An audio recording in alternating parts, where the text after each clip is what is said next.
Button నొక్కి జగన్మోహన్ రెడ్డి ఎంత నొక్కాడో తూర్పు గోదావరి జిల్లా రాజనగరం నియోజకవర్గంలో ఎన్డీఏ కూటమి అభ్యర్థులు దగ్గుబాటి పురంధేశ్వరి, బత్తుల రామకృష్ణలు ఎన్నికల ప్రచారం నిర్వహించారు. ప్రచార కార్యక్రమంలో ఎన్టీఆర్ కుమారుడు Nandamuri Ramakrishna, Rajamahendravaram parliament Bharatiya Janata party పరిశీలకుడు Sudhakar, Telugu Desam party నియోజకవర్గ ఇన్ఛార్జ్ బొడ్డు వెంకటరమణ చౌదరి పాల్గొన్నారు. పురంధేశ్వరి మాట్లాడుతూ నియోజకవర్గంలో ఎన్డీఏ అభ్యర్థులకు అపూర్వ ఆదరణ కలుగుతుందని ఆమె అన్నారు. ఈ మధ్య కాలంలో వైసీపీ ప్రభుత్వంలో రాష్ట్రంలో అవినీతి పెట్టరేగిపోతున్నదని, తన మేనిఫెస్టోలో బైబిల్, భగవద్గీత, ఖురాన్లలో సమానమన్న జగన్మోహన్ రెడ్డి దశల వారి మధ్య నిషేధాన్ని ఎందుకు అమలు చేయలేకపోయాడని పురంధేశ్వరి అన్నారు. బటన్ నొక్కి జగన్మోహన్ రెడ్డి ఎంత నొక్కేశాడో ప్రజలకు తెలియజేయాలన్నారు. బత్తుల బలరామకృష్ణ మాట్లాడుతూ రాజనగరం నియోజకవర్గంలో ప్రజలకు భద్రత లేదు, నియోజకవర్గంలో రెచ్చిపోతున్న blade batch, real estate mafia, betting mafia పెద్దలపై అక్రమ కేసులు పెడుతున్నారని ఆగ్రహం వ్యక్తం చేశారు. అనుచరుడు కారే పగలగొట్టేసి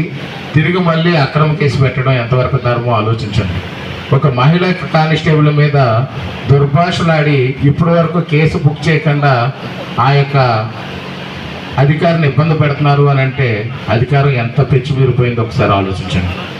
ఇక్కడ రియల్ ఎస్టేట్ వ్యాపారం చేసేవాడికి అధికార పార్టీకి సంబంధించిన వాళ్ళైతేనే ఇక్కడ రియల్ ఎస్టేట్ వ్యాపారం చేయాలి, లేదంటే వాళ్ళ ట్యాక్స్ 20% ఇస్తేనే కానీ వ్యాపారం చేయకూడదు. అంటే ఏ విధంగా అయినా సరే ఉక్కు పిడికిల్లో బిగించి ఈ గాడాల పరిసర ప్రాంతాల్లో గ్రామాలన్నింటినీ కూడా వాళ్ళ చేతుల్లో పెట్టుకున్నటువంటి పరిస్థితి.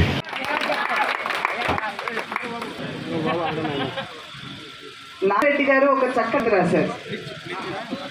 కట్టుటలో ఉన్న ప్రపంచానగాడు కండువా లేనిదే గడప దాటని భక్షాలు తన కన వడ్డించ గొంగోసమై వేసేవాడు ఎవడయ్య ఎవడు వాడు తెలుగువాడు.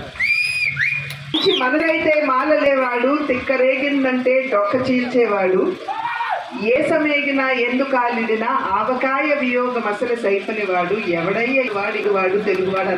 ఆవకాయ వియోగం అసలు సైపనివాడు ఎవడయ్య వాడు